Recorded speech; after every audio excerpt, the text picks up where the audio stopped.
पहले सोना गिरा, फिर चांदी टूटी, अब आगे की बारी क्या डिजिटल गोल्ड की है?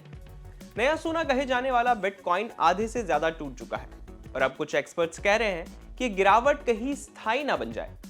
ब्रिटेन की मीडिया रिपोर्ट्स के मुताबिक फाइनेंशियल कमेंटेटर रूथ संदरलैंड ने बिटकॉइन को लेकर बड़ी चेतावनी दी है।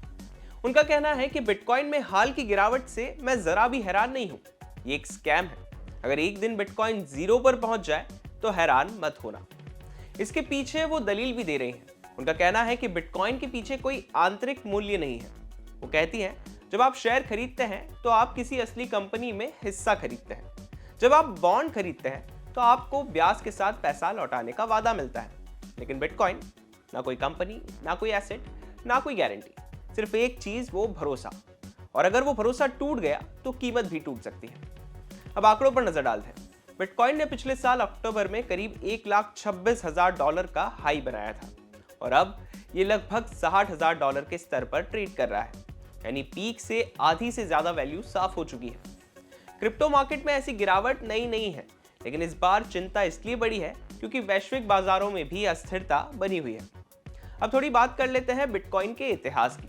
बिटकॉइन की शुरुआत 2009 में हुई थी, जब दुनिया ग्लोबल क्रेडिट क्राइसिस से जूझ रही थी। पारंपरिक बैंकिंग सिस्टम पर भरोसा कम हो रहा था और उसी दौर में डिजिटल करेंसी का विचार लोकप्रिय हुआ। शुरुआत में बिटकॉइन को dark web, drug dealing, money laundering और गैरकानूनी गतिविधियों से जोड़ा गया। हालांकि समय के साथ ये मेन स्ट्रीम हुआ। बड़ी कंपनियों और संस्थागत निवेशकों ने इसमें दिलचस्पी दिखाई, लेकिन विवाद खत्म नहीं हुए। 4 साल पहले दुनिया ने देखा जब क्रिप्टो एक्सचेंज FTX अचानक ढह गया। इसके फाउंडर सैम बैंकमैन-फ्राइड को फाइनेंशियल फ्रॉड के मामले में सजा हुई। इस घटना ने क्रिप्टो मार्केट की साख को बड़ा झटका दिया था। अब सबसे बड़ा सवाल, क्या बिटकॉइन सच में 0 हो सकता है? तो जवाब है तकनीकी रूप से हाँ।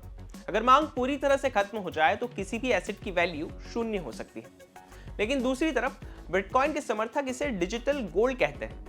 उनका तर्क है, इसकी सप्लाई लिमिटेड है, इसे सरकारें कंट्रोल नहीं करती और ये लंबी अवधि में वैल्यू स्टोर बन सकता है। इतिहास देखें तो बिटकॉइन कई बार 70 से 80% तक गिर चुका है, लेकिन हर बार उसने वापसी की है। तो क्या ये गिरावट भी एक और चक्र का हिस्सा है या इस बार कहानी थोड़ी अलग है? सच यही है कि बिटकॉइन हाई रिटर्न का वादा करता है, लेकिन रिस्क भी उतना ही बड़ा है। जो लोग इसमें निवेश करते हैं उन्हें उतार चढ़ाव के लिए मानसिक रूप से तैयार रहना चाहिए, क्योंकि क्रिप्टो मार्केट में डर और लालच दोनों ही तेजी से काम करते हैं।